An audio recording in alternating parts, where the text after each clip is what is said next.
Countdown for blast off. X minus 5, 4, 3, 2, X minus 1, fire.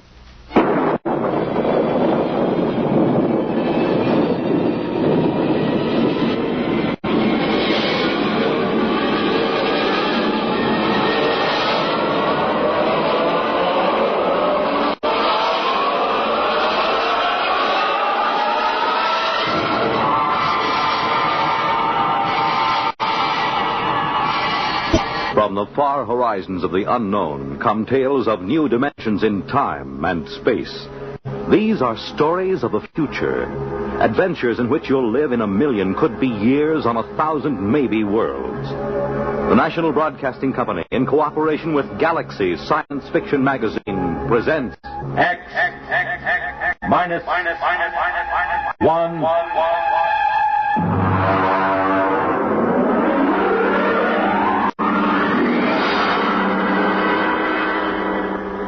Tonight, Caretaker by James A. Schmitz. Commander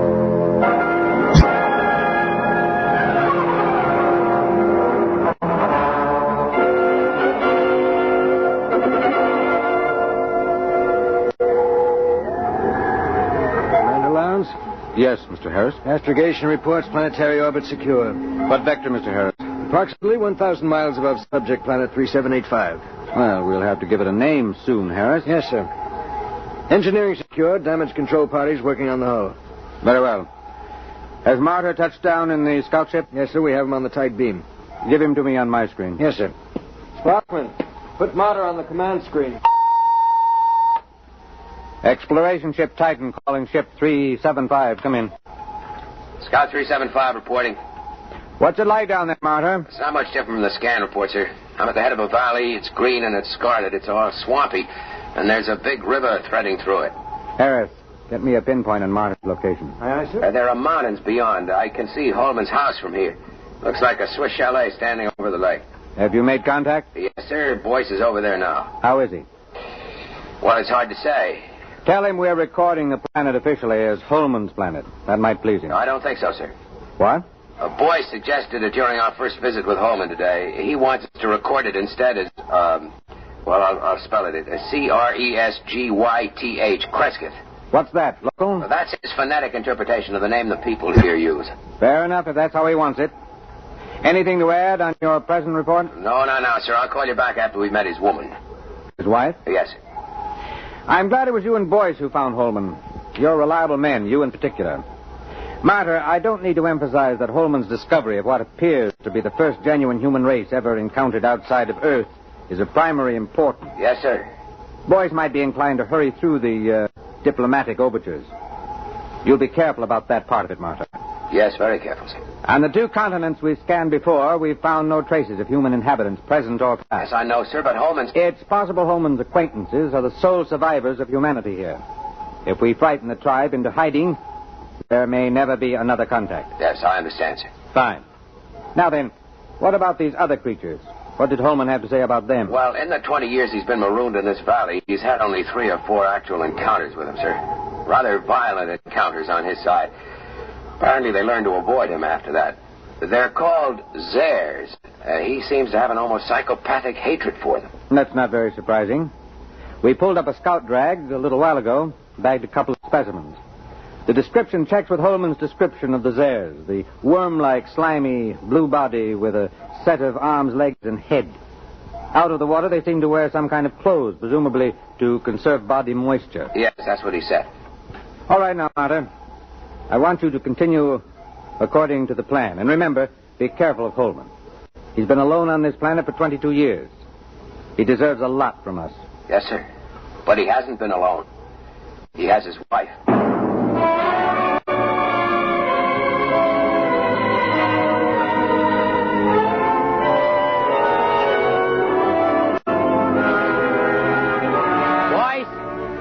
Boyce, where are you? Down here. I'm with Holman. Check in with the exploration ship? Yes, it's all right. Holman, they say they'll name the planet the way you want it. That's good. Celia will like that. Celia? My wife. I called her Celia from the start. She likes the name. I see. Where's she now? Oh, she's out somewhere. She's very timid. She'll show up sometime in the night, and I'm leaving the doors open for her. I'll talk to her a little first to reassure her, and you can meet her then. Meanwhile, would you like to see her picture? Why, do you got photographs? No, I painted it. I used to do a little bit before I went into service. It's over here. I've done about 50 or so paintings over the years. I paint a lot of them over, you know. Here, in here. I grind my own pigments and cut brushes from the swamp grass. I'd give my arm for a good camel's hair brush. Here she is. Beautiful. Real good looking. Of course, it isn't an exact likeness. I tried to capture the spirit. I think I've got it pretty good. You know, there's something about that picture sort of... Never mind, boys. Boyce doesn't know much about art. Yeah, but I know what I like. I like a good-looking woman. You're a lucky man, Holman. You wanted to see the deep water well. It's right through here. Actually, it's just an opening through the concrete to the river that runs below. It's as pure as anything you could wish. If they want to refresh the water tanks of the ship... Yes, I'll take it up with the captain. We'll be staying a week or more. We're to follow your judgment in every way in establishing contact with the Crescithians. Good. We can't do anything till Celia comes in, and we'll have to be very tactful then. But I'm sure it won't take a week. What makes them so shy of us? Oh, it's not you, it's me. Or it's an impression I gave them of the Earth kind of human beings. Come on upstairs and I'll tell you.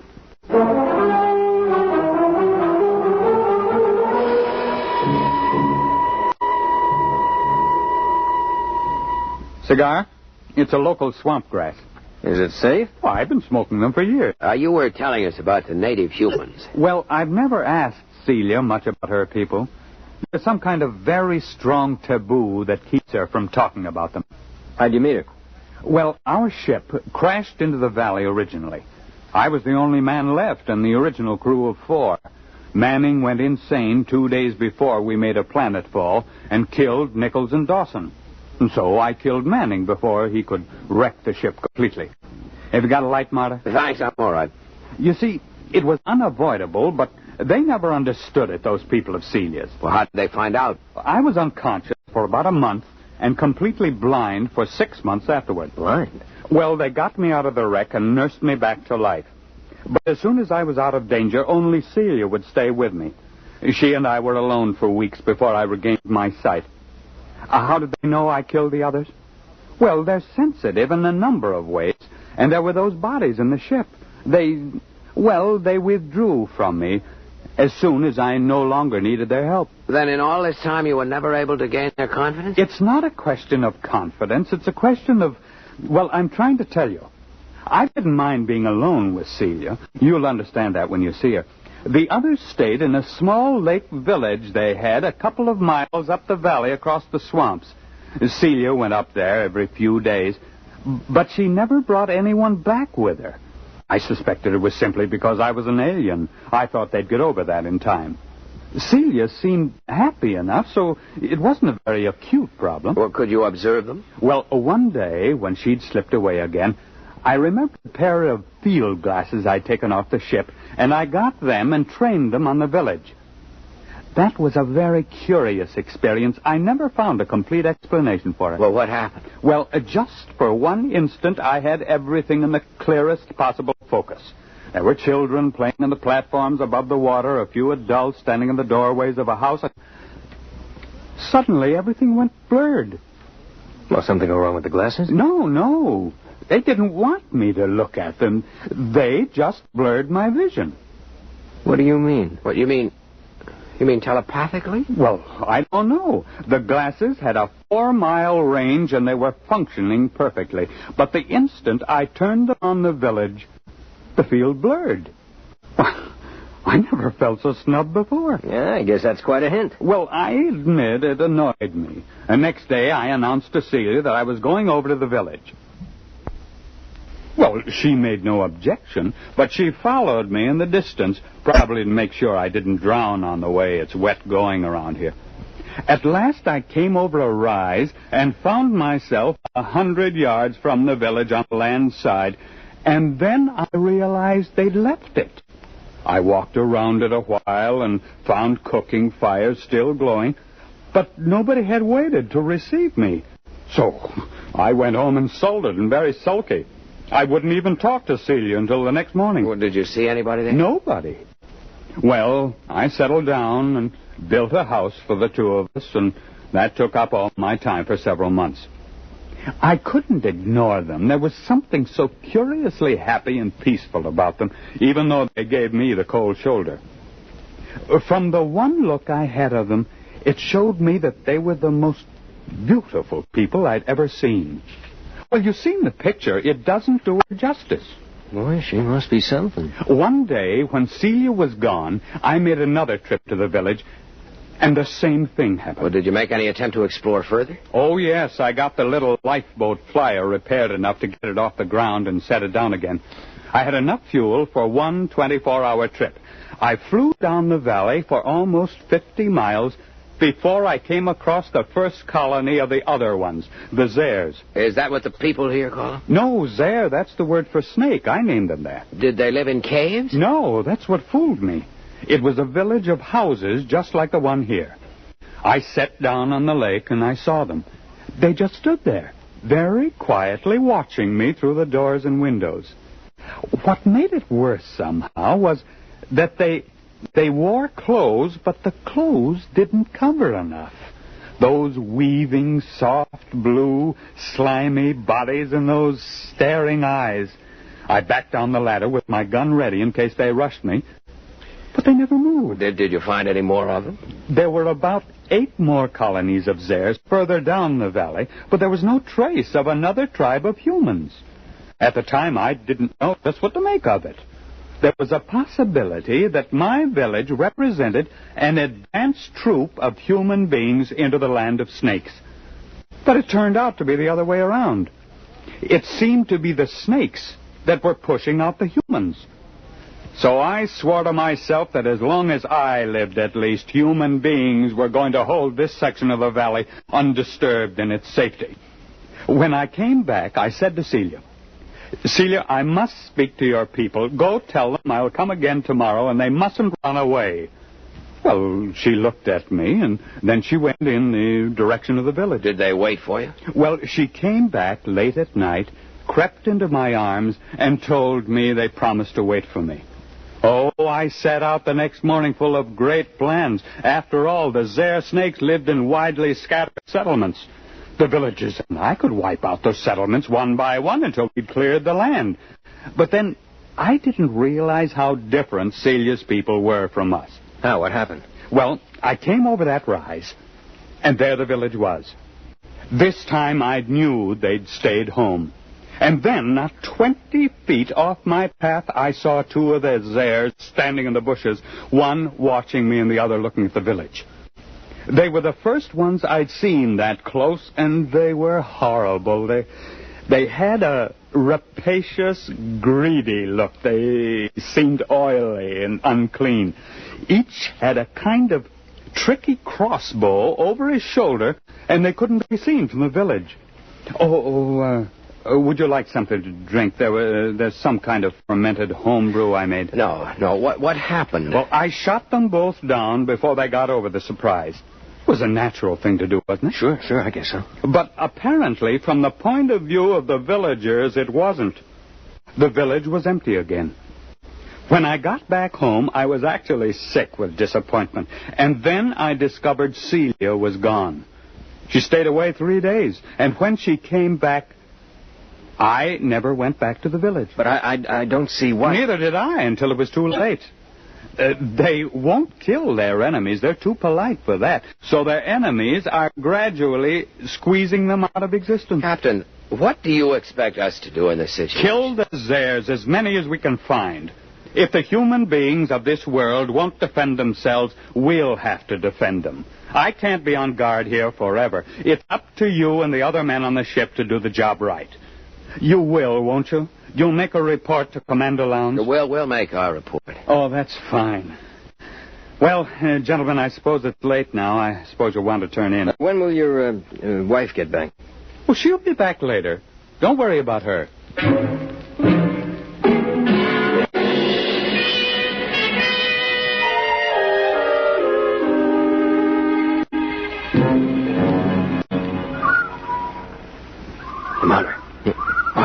wink. Why, what do you want? Listen.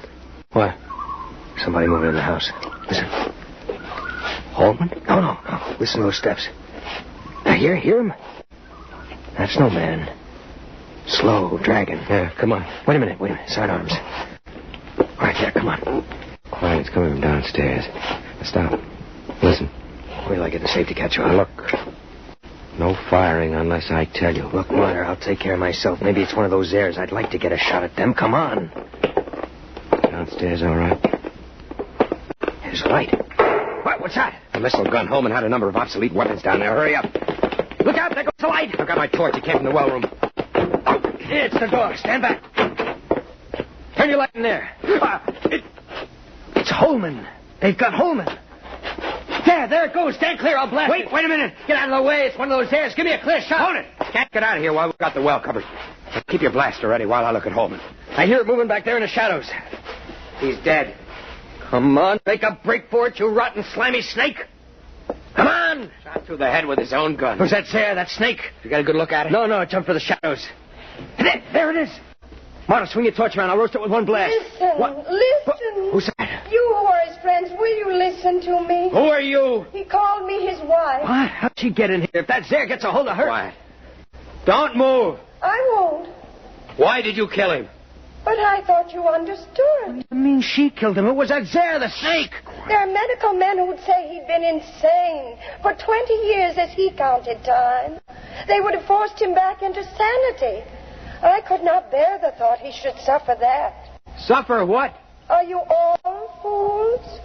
He was a fool, though I loved him. He could not see beyond the shape of things. So here among us, he saw shapes he could bear to see. And those moments when sanity came to him and he saw what was really there, then he killed. Are you all like that? What's she talking about? Is the snake there with her? Go upstairs, boys. Wait for me outside. You gonna kill that snake? Yes, I'll kill the snake. All right, take my blast. Now be careful. Get between the eyes, Marta. Roast that Zare to a crisp. Go on outside. Are you still there? Yes. Is there any way you can get out? I can leave by the river that flows under the well if you do not shoot at me. I won't shoot at you. May I take his body? Yes. And you will all leave with your ship? I loved him, although my people thought it strange, almost beyond their tolerance. They are foolish, too, yet not as foolish as you are. They saw what was in his mind, and not beyond that. And so they were afraid of him. But he is dead now. And there is nothing that your people and mine could share. We are too different. Will you leave? We'll leave. What did you see that was beyond his mind? A brave spirit. Though very frightened, he ventured far, far, far into the dark, of which he was afraid. I loved him for that. I am coming now. I think you had better look away.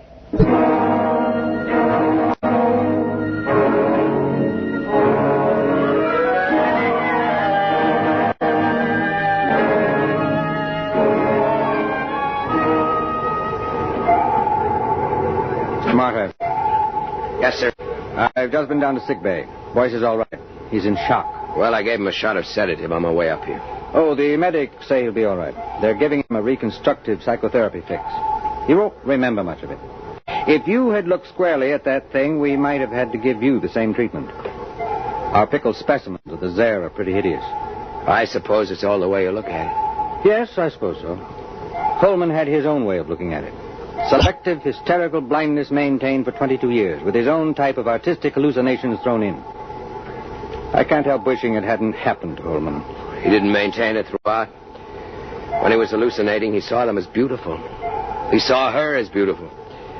But when he saw them clearly, where they really were, he killed them.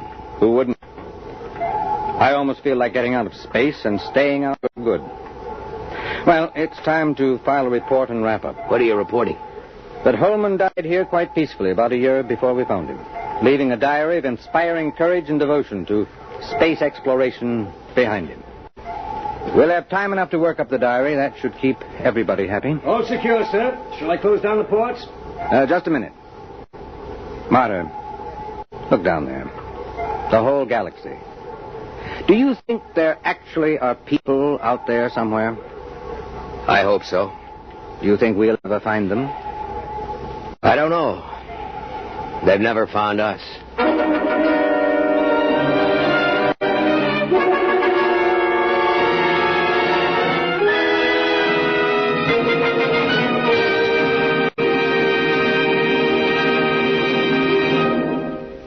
You have just heard X-1, presented by the National Broadcasting Company in cooperation with Galaxy Science Fiction Magazine, which this month features Survival Type by J.F. Bone. Score 1 or 1 million was not enough for the human race. It had to be all or nothing, with one man doing all the scoring. Galaxy Magazine on your newsstand today. Tonight, X-1 has brought you Caretaker, a story from the pages of Galaxy written by James A. Schmitz and adapted for radio by Ernest Kenoy. Featured in the cast were Ted Osborne, Bill Lipton, Mason Adams, Raymond Edward Johnson, and Betty Kane. This is Fred Collins. X-1 was directed by Daniel Sutter and is an NBC Radio Network production.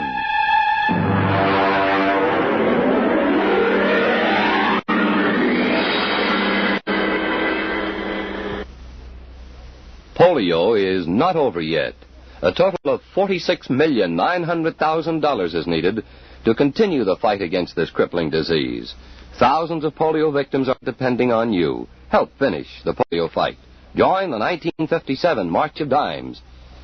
The World on a New Hotline. Listen for news on the hour and the exciting hotline service all day, every day on most of these stations.